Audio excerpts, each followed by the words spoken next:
Hi there, I want to talk to you today about the issue of fingering for beginning piano players and keyboard players, because I think this can be a real stumbling block, but not necessarily for the reasons you might think. Let me explain what I'm talking about.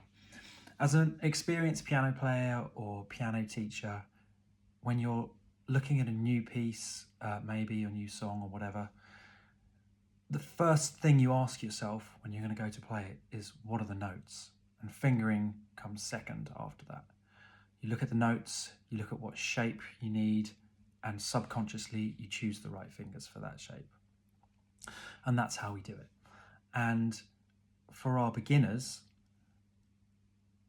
that isn't necessarily obvious. It seems really obvious to us as pianists that that's what we're doing, but to the beginners, it isn't necessarily obvious. And if we talk a lot about fingering, about which finger to use, and even about other aspects of technique, such as having relaxed wrists, relaxed shoulders, all that sort of thing, our beginners can tend to focus more on that physical stuff than on the actual activity of playing the notes. The little kind of process we want them to go through is to know which note they're trying to play, know where that note is on the piano, and then play it. And then hear that hopefully the tune sounded like they expected it to. If it's a tune that they already know, which is great, I think, for beginners, if they can play tunes that they already know, then they can hear that the sound was what they expected, get that satisfaction, and the loop is complete. As teachers, we tend to think that's obvious to us, that stuff. So we tend to focus on these higher level things like dynamics, on tone, on expression, on all these sorts of things, and think about the techniques that support those things, good fingering, relaxed wrists, all these sorts of things. And we want our beginners to have good habits early on, good fingering habits, good technique early on.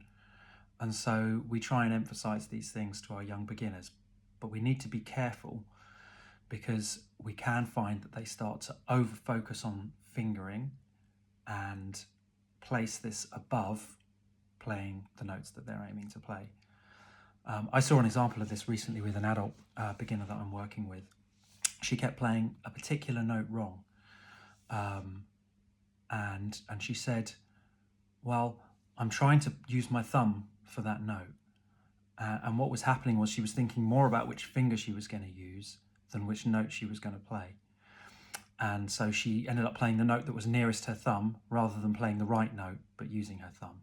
And really, in that circumstance, it's more important to play the right note than to use a really good fingering, because she's at that beginning stage and she really needs to form a good relationship with the piano, know her way around the piano, know which notes she's trying to play, and that's more important than fingering. And this kind of relates to this sort of bigger idea of internal versus external focus. And research has been done on this, and you can look up the constrained action hypothesis if you want to know more about this. But basically the idea is that when we do things with an external focus, that is focusing on the actual effect we're trying to have physically in the world, in this case, playing D, playing F, whatever the note is on the piano, rather than having an internal focus, which is where we're focusing on what we're doing with our body, we tend to do better with the external focus. And if we're not careful with our beginners, we can encourage them accidentally to have this internal focus because we're talking too much about fingering. Whereas really, they need to be thinking about what notes they're playing, and gradually over time, they will learn the skill of using the most efficient fingering to get there. But it's okay if to begin with they're not using the most efficient fingering, because that little loop of knowing the note, finding the note, playing the note at the right time is more important for our beginners.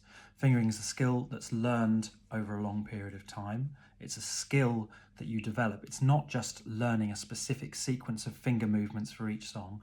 It's more than that. It's a skill. It's, in any situation, managing to get a suitable finger onto the right note at the right time.